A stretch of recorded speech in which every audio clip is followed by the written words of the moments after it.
Hello बच्चों, आज start करेंगे खर्चे के बारे में बात करेंगे। हमने ऑलरेडी कैपिटल एक्सपेंडिचर बता दिए हैं। जैसे आप फर्नीचर खरीदते हो कैपिटल एक्सपेंडिचर है, आप बिल्डिंग परचेज कर रहे हो तो बच्चों कैपिटल एक्सपेंडिचर है, अगर आप फर्नीचर परचेज कर रहे हो तो कैपिटल एक्सपेंडिचर है। हमने उसकी वीडियो ऑलरेडी आपके लिए बना दी है, जिसके अंदर अगर आप फर्नीचर परचेज करते हो तो कैपिटल एक्सपेंडिचर है और एंट्री क्या होगी, furniture account debit to cash. अगर आपने कैश में खरीदी है, अगर आपने उधार खरीदी है तो बच्चों फर्नीचर, तो furniture account debit to obvious creditor. Okay, तो ये वाली बात हमने आपको बता दी। आज बच्चों हम बात करेंगे रेवेन्यू एक्सपेंडिचर की। कौन सा एक्सपेंडिचर बच्चों?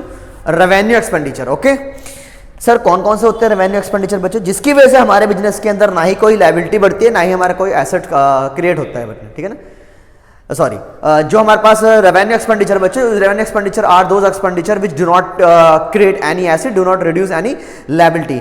तो रेवेन्यू एक्सपेंडिचर वो एक्सपेंडिचर होते हैं बच्चों जिसकी वजह से बिजनेस में ना ही कोई एसेट आता है बच्चों और ना ही कोई लायबिलिटी कम होती है। तो आप इसको रेवेन्यू एक्सपेंडिचर की डेफिनेशन लिख सकते हो, ठीक है ना। चलो, जैसे कि बच्चों salary paid, salary paid, salary paid, number 1 salary paid. अगर मैं सैलरी पे करता हूं बच्चों रुपीज 10,000 की, जल्दी बताओ रुपीज 10,000 की, 10,000 छोड़ो बच्चों, पूरे 50,000 का लेते हैं, रुपीज 50,000 की।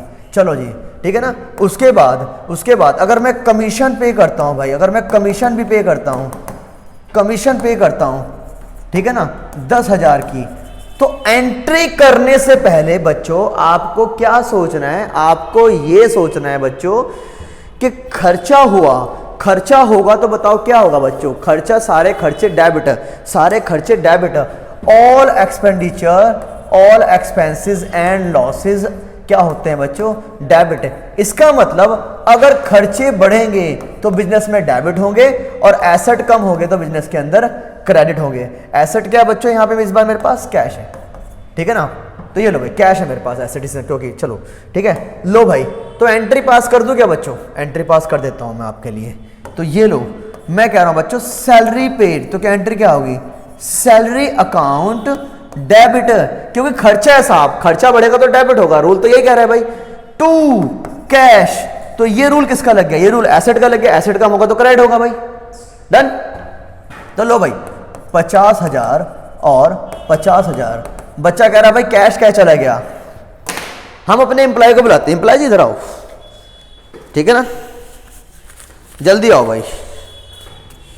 ये हमारा +2 का टॉपर बच्चा है भाई, ठीक है ना, ये +2 का हमारे पास टॉपर बच्चा है, हमारे पास काम करता है बच्चों ये, ठीक है ना। मेरा एम्प्लॉय भी है वैसे, ही मेरे पास जॉब करता है बच्चों, तो मैं इसको सैलरी देता हूं।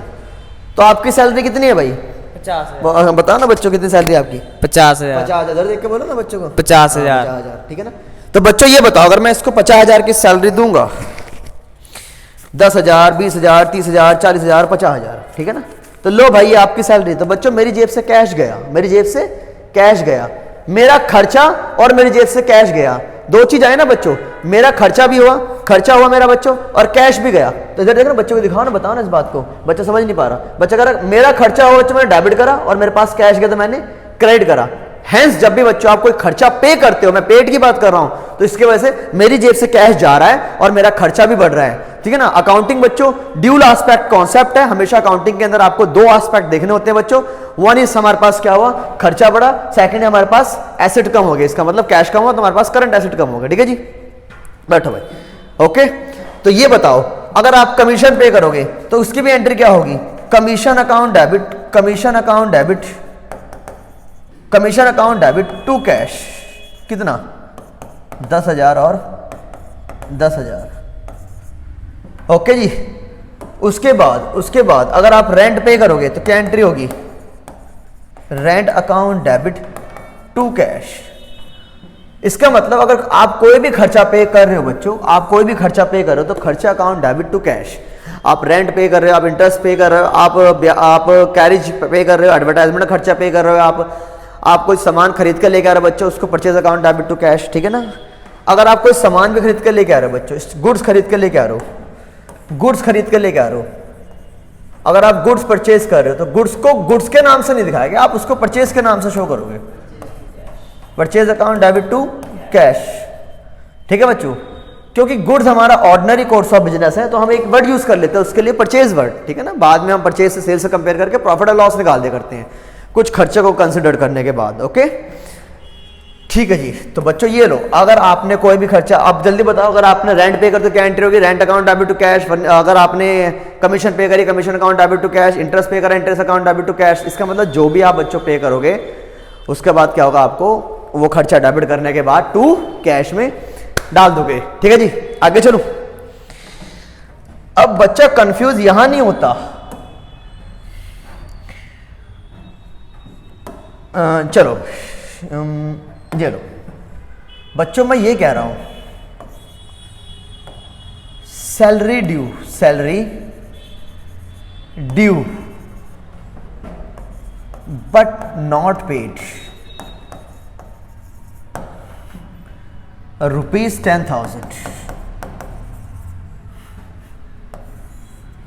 हमारे बिजनेस के अंदर बच्चों, हमारा अकाउंटिंग करते हुए अगर जिस साल का खर्चा अगर आपने उस साल पे कर दिया तो उस साल आपने उसको एक्सपेंसेस ट्रीट करना है।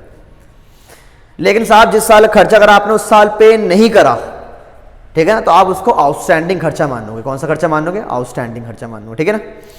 इसका मतलब ये है, मैंने सैलरी तो मैंने अपने एम्प्लॉय को सैलरी देनी थी लेकिन अभी तक दी नहीं, that is called due but not paid. इसको बोल देते हैं आउटस्टैंडिंग। क्या बोलते हैं बच्चों, आउटस्टैंडिंग। तो मैं सीधा सिंपल एक वर्ड लगा सकता हूं, outstanding salary. Outstanding salary, outstanding का मतलब क्या होता है, due but not paid. Due but not paid कि सैलरी खर्चा ड्यू तो हो गया, मैंने अपने एम्प्लॉय को सैलरी देनी थी, वो ड्यू तो हो गया लेकिन अभी तक मैंने उसको पे नहीं किया। इसका मतलब क्या होगा बच्चों, सैलरी ड्यू तो होगी मेरे पास, सैलरी ड्यू तो होगी लेकिन अभी तक मैंने उसको पे नहीं किया, तो वो मेरी क्या बन गई, बिजनेस की टेंशन बन गई बच्चों, चिंता बन गई। चिंता को बोलते हैं लायबिलिटी हमारे बिजनेस के अंदर। हमारे अकाउंटेंसी के अंदर बच्चों जो खर्चा अगर आप टाइम पे दे दोगे तो वो खर्चा, लेकिन टाइम पे नहीं दोगे तो बच्चों वो क्या बन जाएगी, आपकी लायबिलिटी बन जाएगी। ठीक है ना। आओ ना एम्प्लॉय को फिर से बुलाते हैं, एम्प्लॉय इधर आओ, बच्चे बात नहीं समझ पा रहे हैं। ये एम्प्लॉय आए बच्चों हमारे पास, आपकी सैलरी ड्यू हो गई है साहब। हाँ जी। लेकिन अभी मेरे पास पैसे नहीं है, अच्छा आप बाद में ले लेना मेरे से। ठीक है ना, उधर देखो ना बच्चों को बोलो। ठीक है। अब इसने ठीक है बोल दिया भाई, ठीक है ना, बोलो बाद में लेना बच्चों। ठीक है, बहुत भला इंसान है बच्चों, इसलिए चला गया। चलो अब ये बताओ, इसको मैंने सैलरी तो ड्यू तो होगी लेकिन दी नहीं अभी तक, क्या मैं अपना खर्चा मान लूं? द आंसर ही यस, मैं अपना खर्चा मान सकता हूं ड्यू बेस पे, अक्रूवल बेस पे। मेरी अकाउंटिंग बोलती है जो भी खर्चा आपने पे भी नहीं करा अभी लेकिन ड्यू हो गया तो आप उसको खर्चा मान सकते हो। तो साहब मैं तुम्हारे कहने पे मैं खर्चा मान लेता हूं इसको, तो ये लो भाई जल्दी बताओ। तो खर्चा account debit, salary account debit. कितने की सैलरी थी भाई इसकी, 10,000 की इस बार एग्जांपल में। 2। अब ये बताओ कैश लिख दूं क्या? जब कैश जेब से गए ही नहीं बच्चों तो कैश क्यों लिखूं? तो अपनी लायबिलिटी बढ़ा के दिखाऊंगा, चिंता रखूंगा साहब, यार साहब उसके पैसे देने, 10,000 रुपए देने हैं। तो मैं अपनी क्या क्रिएट करूं बताओ बच्चों, मैं अपनी लायबिलिटी क्रिएट करता हूं। बात समझ में आ रही है आपको? इसको बोलते हैं आउटस्टैंडिंग सैलरी, आउटस्टैंडिंग सैलरी। अब मुद्दा ये उठ गया बच्चों, आउटस्टैंडिंग क्रेडिट क्यों करा? क्योंकि बच्चों लायबिलिटी बढ़ेगी तो क्रेडिट होगा, लायबिलिटी बढ़ेगी तो क्या होगा, क्रेडिट होगा। इसलिए ये लो भाई रूल याद रखो बच्चों। रूल क्या है बच्चों, एक्सपेंडिचर बढ़ेंगे तो डेबिट होगा और लायबिलिटी बढ़ेगी तो क्रेडिट होगी। ठीक है ना बच्चों? तो इस एंट्री के अंदर मैंने अपना खर्चा बढ़ाया और अपनी लायबिलिटी बढ़ाई। ठीक है ना। Being salary due but not paid, but not paid. यहां तक बात समझ में आ गई भाई आपको? ठीक है जी, being salary due but not paid. Okay. उसके बाद बच्चों एक और बच्चों को दिक्कत आनी स्टार्ट हो जाती है। ठीक है ना, दिक्कत ही खत्म कर देंगे सारी आज। ठीक है ना, दिक्कत कहां आ रही है? ओके। तो ये लो ध्यान दो भाई, अगर मैं बोलूं बच्चों आपको मैंने सैलरी पे करी है तो सैलरी अकाउंट, मैंने सैलरी पे करी है, मैंने सैलरी पे करी है ₹5,000 की, तो बच्चा एंट्री बताओ जल्दी से। बच्चा कह रहा भाई salary account debit to cash, salary account debit, salary account debit to cash. ठीक है ना, कितने का? 5,000 और 5,000। ठीक है ना। अब बताओ बच्चों, अगर मैंने बोला मैंने शाम को पैसे पे करे, ठीक है ना। क्या लिखा बच्चों मैंने, पेड टू द श्याम। अगर मैंने श्याम को पैसे पे करे, पेड टू दी श्याम। अगर मैंने श्याम को पैसे पे करे बच्चों, तो क्या एंट्री होगी, तो क्या एंट्री होगी, Shyam account debit, Shyam account debit to cash. क्योंकि बच्चों आपने श्याम को पैसे पे करे, कितने पैसे पे करे, सपोज करो 2000 रुपए। Being amount paid to Shyam, being amount paid to Shyam. लेकिन बच्चों यहां भी दिक्कत नहीं आती। अगर आपने सैलरी पे करी, सैलरी टू कैश, अगर आपने श्याम को पैसे पे करे, Shyam account debit to cash, Shyam को पैसे दे दिए, दिक्कत यहां तक नहीं आती बच्चों को। दिक्कत बताओ भाई नसीम भाई, दिक्कत कहां पे आएगी बच्चों को, जल्दी बताओ। दिक्कत यहां पे आएगी, कैमरामैन जी फोकस करो, ठीक है ना, फोकस बिल्कुल सही है। दिक्कत दिखाओ फिर बच्चों को, दिक्कत क्या आती है, सैलरी पेड टू श्याम। अगर मैंने श्याम को सैलरी पे करी 15,000 की, तो ये बताओ मैं Shyam account debit to cash करूं या salary account debit to cash करूं। यहां बच्चा फंसता है भाई, ठीक है ना। तो जब भी बच्चों पर्सनल अकाउंट आएगा और नॉमिनल अकाउंट आएगा, तो नॉमिनल को पहली प्रेफरेंस देनी है आपको। अब सर ये पर्सनल क्या है, इसका मतलब बच्चों जहां बच्चों नाम आया और जहां पे खर्चे वाली बात भी हो, तो खर्चे को पहली प्रेफरेंस देनी है आपने। और रट्टा थोड़ा मानना भाई, मैंने अपने एम्प्लॉय को सैलरी दी है भाई, नाम ही तो डाल दे उसका, दी तो सैलरी बच्चों उसको मैंने, ठीक है ना। तो कोई रट्टा नहीं मानना, ये पहली प्रेफरेंस सेकंड प्रेफरेंस। आपको लॉजिक लगाना है भाई, लॉजिक क्या लगाना है आपको भाई, अल्टीमेट दिए तो भाई एम्प्लॉय को सैलरी, मैंने नाम लगा, फिर क्या हो गया, ठीक है ना भाई। इसलिए बच्चों तो एंट्री होगी salary account debit to cash, फिर नाम नहीं आएगा, ठीक है ना। 15,000 का। सर फिर से बताओ, तो ये लो बच्चों, मैंने नसीम को सैलरी दी, कमीशन दी, कमीशन पेड टू नसीम। मैंने नसीम को कमीशन दी बच्चों और ₹5,000 की। तो बताओ Naseem account debit to cash आएगा या commission account debit to cash आएगा। सर खर्चा की बात होगी, तो क्या एंट्री होगी बच्चों, एंट्री होगी जल्दी बताओ, एंट्री होगी commission account debit to cash. इसका मतलब क्या बच्चों, आपने खर्चे को पहली प्रेफरेंस देनी है। Being commission paid, being commission paid, ठीक है ना बच्चों, बीइंग कमीशन पेड, ओके। तो ये वाली बात भी आपको समझ में आ गई होगी, और खर्चा भी और नाम भी है, तो आपको पहले खर्चे को प्रेफरेंस देनी पड़ेगी, ठीक है जी। डन भाई, यहाँ तक कोई दिक्कत तो नहीं भाई। हाँ दिक्कत तो बता देना भाई, बच्चों को कोई दिक्कत नहीं आनी चाहिए वीडियो देखते हुए। हाँ बच्चा टाइम निकाल के वीडियो देखता है, तो अगर कोई दिक्कत है फिर और दिक्कत आनी स्टार्ट हो जाएगी। चलो अगला टॉपिक नंबर अगला, जल्दी बताओ बच्चों अगला। ये बताओ बच्चों, ये है 1 अप्रैल 2017 और खत्म होएगा 31 मार्च 2018, ठीक है ना भाई।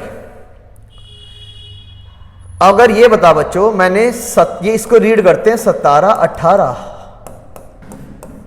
इसको रीड करते 17-18, 17 एंड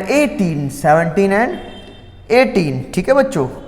तो ये बताओ जल्दी से मुझे, अब जो मैं आपसे पूछ रहा हूं, अगर मैं 17-18 में 17-18 में अगले साल के खर्चे भी पे कर दूं, अगला साल कौन सा होगा भाई नसीम, 18 और 19। तो इस साल अगर मैं अगले साल खर्चे पे कर दूं, इसका मतलब 17-18 में आपने पे करे खर्चे किस कौन सा साल के, 18-19 के। इसका मतलब आपने एडवांस प्रीपेड, एडवांस को बोलते हैं प्रीपेड एक्सपेंसेस। क्या बोलते हैं बच्चों, प्रीपेड एक्सपेंसेस। अगर आपने 17-18 में ही 18-19 के खर्चे ही पे कर दिए, 17-18 में, 17-18 में भी अगले साल के, इसका मतलब बच्चों आपने करंट ईयर के अंदर अगले साल नेक्स्ट ईयर के एक्सपेंसेस पे कर दिए। अगर आपने करंट ईयर के अंदर नेक्स्ट ईयर के एक्सपेंसेस पे कर दिए, ठीक है, तो इसको बोलते हैं बच्चों प्रीपेड एक्सपेंसेस। कौन से एक्सपेंसेस, प्रीपेड एक्सपेंसेस। सर फिर से बताओ, तो मैं कह रहा हूं बच्चों, अगर आपने करंट ईयर के अंदर ही नेक्स्ट ईयर के खर्चे पे कर दिए, इसको बोलते हैं बच्चों प्रीपेड एक्सपेंसेस, इसको बोलते हैं पेड इन एडवांस, ओके बच्चों। तो ये लो, तो हम आपको एंट्री सिखाएंगे बच्चों, पेड इन एडवांस। तो भाई आपने खर्चा कर दिया ना, तो आप बोलोगे prepaid expenses account debit, prepaid expenses account debit और टू कैश। इसका मतलब बच्चों प्रीपेड, इसका मतलब पेड इन एडवांस। क्या मैं इसको खर्चा मानूं? The answer is no. हमारी अकाउंटिंग बोलते हैं जिस साल खर्चा आप उस साल लोगे। तो 17-18 में अगर आप 18-19 17-18 में अगर आप 18-19 के खर्चे अगर आप पे करते हो तो हमारे अकाउंटिंग बोलती है खर्चा नहीं है। अब साहब जेब से कैश चला गया तो उसको बोलेंगे प्रीपेड एक्सपेंसेस, मतलब करंट एसेट। कौन सा एसेट? Current asset. इसलिए बच्चों प्रीपेड एक्सपेंसेस को डेबिट करते हैं, prepaid expense account debit to cash. ठीक है जी। और सर अगर जिस साल खर्चा अगर आप उस साल ना पे करा हो तो उसको बोलते हैं जैसे expenses account debit to outstanding expenses. ये इस साल खर्चे थे, हमने इस साल पे भी नहीं करे। इस साल खर्चे इस साल नहीं पे करे तो एक्सपेंसेस टू आउटस्टैंडिंग एक्सपेंसेस, अगले साल खर्चे भी इस साल पे करते हैं, prepaid expense account debit to cash. ठीक है ना। इसका मतलब समरी ये बनी। समरी क्या बनी? इस साल खर्चे इस साल पे कर दिए तो क्या एंट्री होगी? जल्दी बताओ। Expenses account debit to cash. ये करंट ईयर खर्चे करंट ईयर पे कर दिए, करंट ईयर खर्चे करंट ईयर पे नहीं हुए तो बच्चों expenses account debit to outstanding expenses. Very very good. ठीक है। उसके बाद क्या होगा बच्चों? अगला क्या होगा? Prepaid expenses account. अगर भाई इस साल खर्चा इस साल हमने अगले साल खर्चे पे कर दिए, ओके, इस साल अगले साल के, तो prepaid expenses account debit to cash. तो कहीं ना कहीं बच्चों खर्चे के आप एक्सपर्ट बनो इन चीजों से। ठीक है ना। करंट ईयर खर्चा करंट ईयर पे करा, करंट ईयर खर्चा करंट ईयर पे करा, इस साल खर्चा इस साल पे करा, इस साल खर्चा ड्यू होगा लेकिन पे नहीं करा तो एक्सपेंसेस टू आउटस्टैंडिंग। इस साल अगले साल खर्चा पे कर दिया, prepaid expense account debit to cash. ठीक है जी। डन बच्चों। बाकी मैंने खर्चे के बारे में आपको सारे कुछ बात बता दी। बाकी और अगली वीडियो में आपसे मिलेंगे, हम आप अगली वीडियो में इनकम लेके आएंगे। ओके, इनकम के बारे में चर्चा करेंगे। Bye bye.